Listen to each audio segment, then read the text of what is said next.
It's no secret that I've had a lot of beauty procedures over the years. People ask me questions about it all the time. So today, that's what we're going to talk about with you. Then, we're going deep into the reality of emotional abuse. This is an episode you won't want to miss. Externally, I wanted to look a certain way, but internally, I wasn't happy. I've had so many procedures, so many treatments, more than I can count.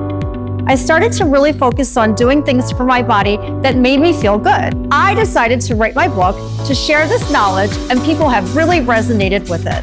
And that night at 5 in the morning, there's a girl at the front door. I was able to figure out what a narcissist was because I was married to a narcissist. There's some stuff in there I'm very surprised that you're talking about. I can spot the red flags now from a mile away.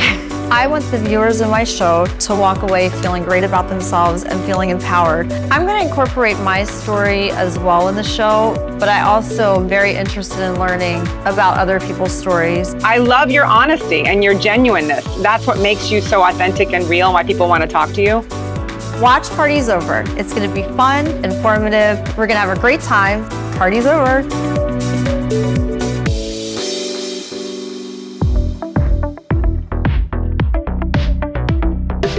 With me today is my friend Vita. Hi, Vita. Hi, how are you?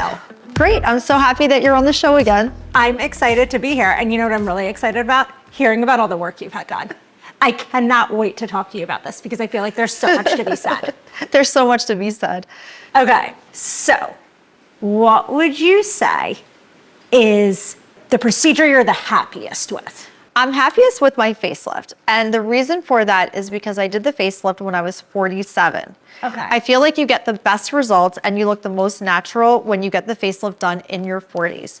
Because then in the future, you're able to maintain just by a little bit of filler, a little thread here, one thread there, and nothing too, invasive or extensive. Let's talk about the facelift because I think a lot of women want to get a facelift. Yes. And there's a lot of concern because it's major surgery, right? So how did they do your facelift? Like what kind of facelift did you get? I know there's a couple different kinds. So I got the temporal lift along with the mini facelift. What does that mean? What a mini facelift is, it's just removing the skin and lifting through the tissue in this part of my face. And then a little bit of the neck lift was included. So it's just the lower part of the face. Where are the incisions? And the incisions are, he used a lot of little sutures. Oh my God, you can't even see it. So you literally can't tell. To prevent scarring. So you really can't see any incision. Is there any incision under? Not really. Let me see. I don't see anything. No. He did a really good job. He did a great job. And then I did a temporal lift. So what's that? His philosophy was, because when I went in originally, I said, no, I just want the mini facelift. That's all I need. And he's like, no. Because if I don't do this part, but I lift this part, it's going to look weird. He's like, you might have like permanent like lines here. So he did both. Even if I didn't exactly need a lot, the facelift was great. The only part of the facelift that was a little bit painful was the temporal lift because I had a headache. So that was a little bit painful. The rest of the facelift was fine. My recovery was great. I actually went to Barney's for lunch. I remember the video. New York. So I went to Barney's. I had on a big hoodie and I had drains because you put drains in for the first 24 hours. And I was so hungry after my husband at the time picked me up from the procedure. That was nice of him. He took you. So nice. He Look took at that. me. See, he was present sometimes. He was present sometimes. And we went to Barney's. So of course they put me in the back of the restaurant because I looked like a crazy person. And I walked Did you have a reservation or were you a walk-in? I walked in and I said, can I get a table for two? And they looked at me and they're like, yeah. And they put me in the back of the restaurant. Like what was going through your head the morning of the facelift? Were you like, holy, I'm about to cut my face? No, I mean, that's so your excited. moneymaker. I was so excited. I was so happy to do this and I loved my doctor. So I went to Dr. Dracono, who's in New York. I found him by extensive before and after photos, looking on the internet. I did such a long search for a couple of years actually. So I was just looking at every surgeon, the before and afters, and his were so impressive that I thought, okay, if I'm getting a facelift, he's the guy. Do you mind me asking how much did it cost? At the time, it was $34,000, and that's because my husband negotiated a lower price. Another win for the ex. Another look win. at this, showed up and negotiated yes, a sale. negotiated, so which was very reasonable. Now his The same facelift was probably 150,000. So for people out there that are really considering doing this, and obviously it's a big step, right? What do you suggest their first, like you get this idea, I want a facelift. Like what's your first thing you should go do? What I think all women should do starting in their 30s is to start a facelift fund. I don't believe that people should wait past the age of 50 because you're not gonna look as natural as you would look if you get the facelift in your 40s. I probably will have to repeat this again at some point because nothing lasts forever. A lot of women are under the misconception, oh, I got the facelift once, I'm fine. I don't have to do Botox anymore. I don't have to do filler. I don't have to do threads. That's completely false. So how often do you go see an actual surgeon for a consult? Do you do that on the reg or do you just Not look at in the all. mirror? So and I did this with Dr. C. He's in Miami, and that was recently. So I thought, okay, maybe I should go for a consultation because it's been 7 years, almost 8 years. And he laughed at me and basically kicked me out of his office. He's like, But that's a good doctor. That's a good doctor. I hate these doctors that it's a money grab. Like it's so ridiculous. Like you look at these young girls that go into these doctors' offices and it's like, come on, stop taking their money. No, it's They're like bad. 25. They don't need to be cut. I don't think anybody under the age of 35 should even get filler. I think that you shouldn't even start that process until you're at least Okay, in what your if, 30s. question though, what if you have really thin lips? The lips are different. I'm talking about the face. I mean, I The don't lip- get filler. no. I'm petrified Yeah, of filler. the lips I are don't different. get it. I feel like the lips are But different. I It's think a fine line. There's some people also like the filler nose job. Like I think there's That's some different. people that I'm like, talking about the face. Like the Yeah, and Do you nothing think I much. need one yet? No. Okay, you'll tell me that. I will. Oh, I'm very honest. Yes, please tell me. And that you need an honest friend, right? I think you need an honest friend that's going to tell you when you need it and when you don't need Yes. No, I'm very Because there's honest. two sides because to I that. have viewers now that will message me and I set up FaceTime calls with them and they'll ask me my honest opinion of what can they do to enhance or, look better. And I'm completely 100% honest with them. So that said, during our facelift conversation, you discussed fat transfer. What's a fat transfer? So fat For people who don't know. transfer is when you take fat from another part of your body and you transfer it, let's say to your face or to your butt or to a private part or to your hands. Like you can pretty much transfer it any place else. So a lot of women, I didn't need a fat transfer, but a lot of women who are older, like let's say you wait until you're in your 70s, they've lost so much fat in their face. So the surgeon's gonna include a fat transfer along with the facelift. And most of the time they'll do a CO2 laser as well, which is a very extensive laser to resurface the skin. So they're gonna include that as well. So 2 questions from that actually. First, do you know if a fat transfer metabolizes? Like if you lose weight, will you Yes. burn that fat or is that fat permanently affixed to you? It's not permanent. And that's, So that's the a issue. lot of work. Well, that's the issue with fat transfers because you don't know how your body's metabolizing the fat. So for example, one side of your face could maintain the fat while the other side doesn't, and then you're uneven. That's why I like filler. I like Radiesse better than Sculpture, better than a fat transfer because you can gauge it. With Radiesse, if they put too much in, you can remove it. Yeah, like I know somebody that got bubbling from their fat Yeah. transfer.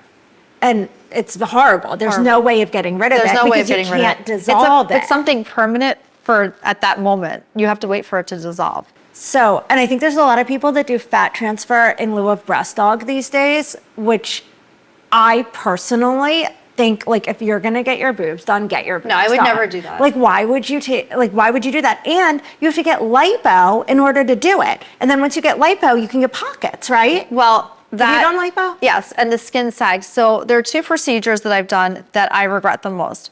One was liposuction in my stomach and my knees. What happened? The liposuction in my stomach was a disaster. We took out fat that I knew better. I should have just gone to the gym religiously and changed my diet, but instead I was taking the easy way out.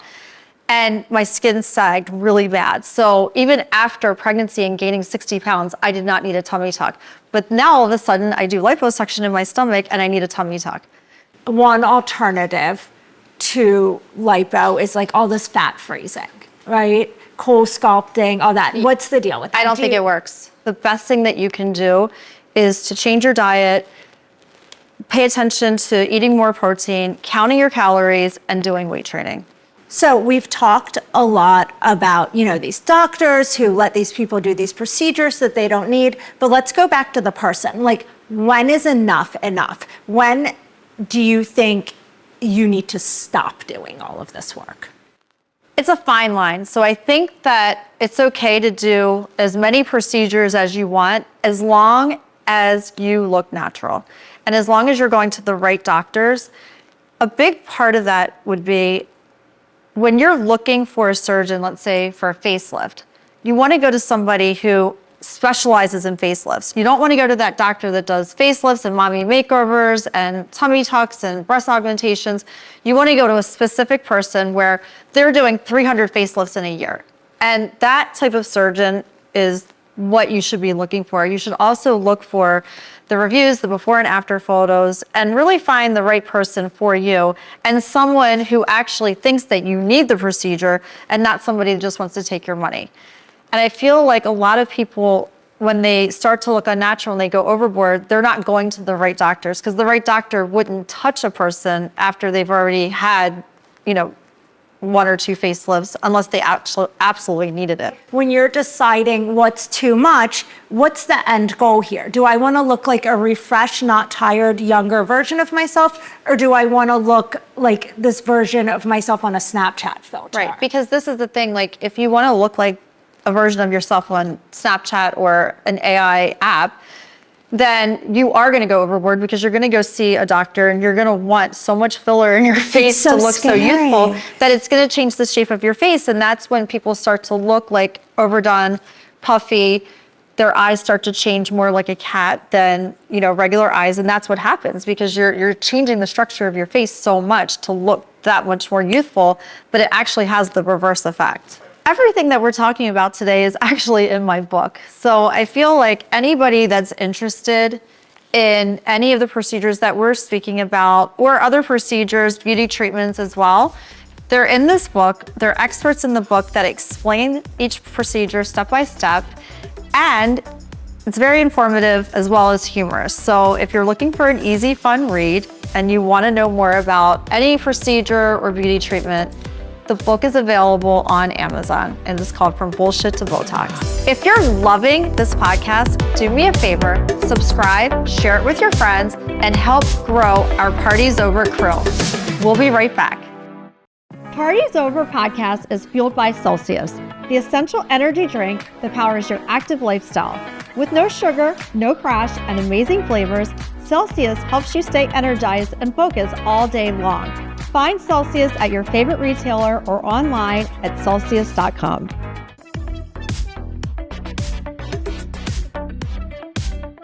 Can you recognize emotional abuse? If not, this next segment is for you. We've got an expert to help us dig into it. Samantha DiLecceon is a New York State licensed marriage and family therapist. And Samantha, it's so nice that you're joining our show today. Can you tell us a little bit about your background? Sure. Thanks for having me. So I am a licensed marriage and family therapist in New York State, and I've been practicing for over 10 years, mostly with families, couples, but individuals as well, and people that just struggle with relational issues. Yeah. And today we really want to talk about emotionally abusive relationships. Can you tell us why people stay in those emotionally abusive relationships? So I hear so much in my practice, people don't want to start over. They don't want to be single. If you add emotional abuse to the equation, then it becomes a lot more complicated, right? Because there's a lot of, and we'll get into this more, but a lot of threat, a lot of manipulation that goes into leaving a relationship like that. So sometimes the abuser will say, well, if you leave, who's going to want you? Or for instance, if you leave, I'll tell your whole family who you really are. If you leave, I'll expose to your friends all of your terrible qualities. So there's a lot of threat involved, even though it's not physical harm. There's still a lot of threat. Yes. Which is really sad and unfortunate. So when you have situations like this, do you give them advice to leave, or do you point out the reasons why they should leave so it becomes their decision? So the first step is really to put a name to all of this, to call it what it is, right? This is an example of emotional abuse. And when the person starts to be able to say that out loud and really own that, yes, I think they're much more likely to make a decision to leave. And in your opinion, do you feel that emotional abuse is actually harder than physical abuse or more serious? I think it's equally as serious as physical abuse, but it's definitely more subtle, right? People can miss it.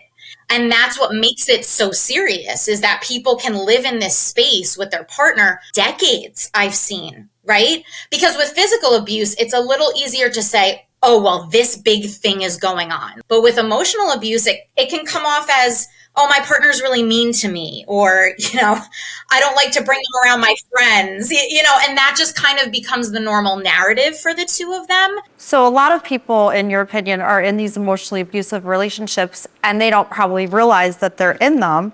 Correct. Unless they go to a therapist who's actually pointing that out, or they have a good support system, like their friends, That's right. family, that really knows what's going on. Absolutely. And I think that people can fall into these relationships, unfortunately, not all the time, but because they've experienced some sort of emotional abuse in other parts of their life, whether it was when they were a child, whether it was from a previous relationship, a parent, siblings. I see that too sometimes. So again, at a young age, it can be programmed that this is normal. What are some of the subtle signs of emotional abuse that people don't realize and they overlook? Sure. So gaslighting is a huge one, and it's a word that has come up a lot more recently, which I'm thankful for because it's bringing a lot of awareness to people in their relationships. But there's also scapegoating and general manipulation, right. Control. Gaslighting, I mean, we could do a whole other conversation. Oh, yeah. Well, Vita and I we're very familiar with gaslighting. Give just a brief for people that Sure. It's such a gotcha term. Could you just give a brief, 2-second answer? What is gaslighting? Kindergarten definition. Yes. So it's basically when the abuser causes their partner to question their own reality. And there's a lot of key phrases associated with that, such as, oh, that didn't happen that way. You remembered that wrong. I was not out until 3 a.m. Right? Yeah. I mean, somebody showed up to my front door, a prostitute showed up on a Ring camera at my front door, and I was imagining it. That's right. And I watched it. It was oh no, I didn't really order that person. It was a joke. And I'm like, it wasn't a joke. She's at our front door. It's 5 a.m. Right. That's exactly right. Perfect. So that's gaslighting. That is gaslighting at its extreme. Yes. Mm-hmm. But there's other subtle signs of emotional abuse. I will say, I think this is a really important point that I've been seeing a lot in couples, especially younger couples, is the influence of technology. For instance, women especially will come to me and say, oh yeah, I had to sit down with my boyfriend the other day. We had to go through my phone records. You had to go through your phone records. Yeah. And then there's social media, of course. So my boyfriend or girlfriend forced me to block so-and-so. I can only use Instagram in their presence. I had to delete my this, my that. So there's a lot of that happening all the time. And again, people start to think it's normal. What do you I've made people block people before. I'll admit it. Maybe I'm an emotional abuser. Who knew? I'm ready to come see you. But what do you think about sharing location? If you're starting in a new relationship and the other person's asking to share your location, what do you think about that? I would say 9 times out of 10, there's always exceptions to all of these rules, but I would say 9 times out of 10, I would steer clear of that, especially in the beginning of a relationship. Now, the one exception I would make is if it's a long distance relationship and there's safety concerns. Let's say a partner lives in a big city and the other partner lives far away in a suburb. Share your location so I can make sure you got home okay. Share your location so I know the Uber dropped you off. That's a little different. But if it's just out of curiosity and to keep tabs on somebody, absolutely. Yeah. Mm-hmm. How do you think that the emotional abuse could impact a person's mental and physical health over time? So I would say the number one red flag with emotional well-being being impacted is isolation, right? Because a lot of the time an abuser will want that person all to themselves, right? Yes. Because if that person goes out into the world and sees that, life is different, and life can be happier, then that's threatening to the abuser. They can't allow that person to have other interests, close friendships. Sometimes they'll even cut them off from their family members, their parents, their best friends. They have to keep them, the abuser has to keep them really, really close. So I would say isolation is number one. Number two, anxiety and depression, right? Because imagine waking up every day and not knowing if you're going to get the charming version of your partner, because they can be very charming, right? They have to be. Very. Of course. The charming version or the manipulative, terrible version. So that creates inconsistency and a lack of stability. Part of emotional abuse too could be that the abuser criticizes the person physically, right? You need to gain weight. You need to lose weight. You need to work out more. Sometimes people become obsessed with the gym. He started that with me from the first month and told me my body was soft and I needed to go to the gym. But I was 26. I didn't know what emotional abuse was or narcissism. I just thought, oh, okay, my body is soft. I need to go to the gym. But that's when it started. And it continued for 27 years. Yeah. What are some good, effective steps that people can take to, after they're in the emotional abusive relationship, to rebuild their self-esteem? Obviously, I'm going to say therapy, but there's in addition to that, I think finding the right therapist.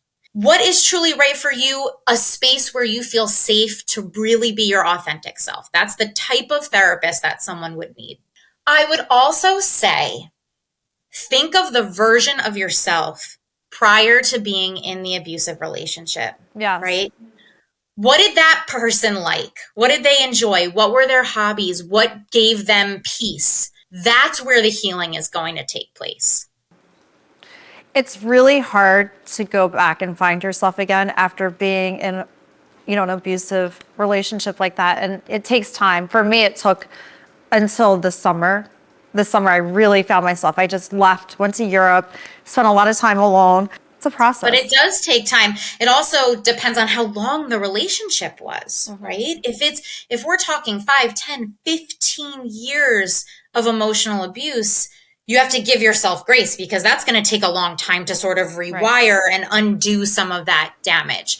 I would also say interpersonal relationships after the abusive relationship is so important. So making sure that you see red flags in new relationships, right? To prevent that. Run for the hills.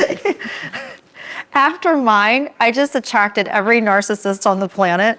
So I'm like, what's going on? Now I'm no longer attracting those people. I just went from one to the next. And now I really understand the difference. And the people I'm attracting now are far from. But that's the point, right? Because you can put a name to it and you know what the red flags are. You know what to look out for. This was so great. Thank you so much. And Samantha, she's an expert in my new book that's coming out in 2026, which I'm super excited about. And this was great. Thank you so much. It was so great to talk to you and all this great information. Thanks for having me. I'm so happy that you're talking about this topic because it's really, really relevant right now. Thank you.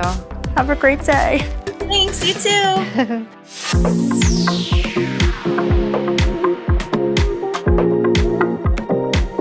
And now it's my favorite part of the show, Spill It. Yeah. And now it's your turn to spill it, and I'll answer your questions.